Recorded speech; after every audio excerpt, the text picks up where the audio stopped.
Sa kabilang banda mga idol, Floyd Mayweather may bago na namang malaking problema.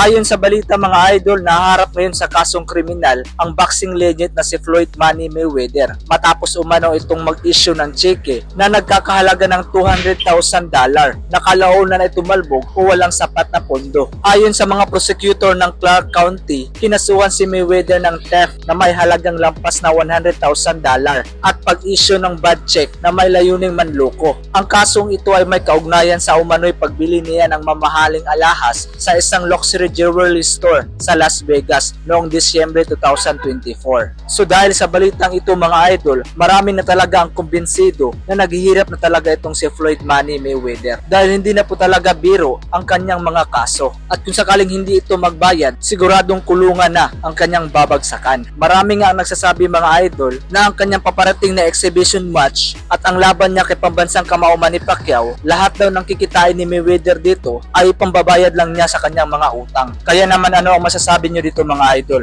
Paki-follow na lang po para sa susunod na boxing updates.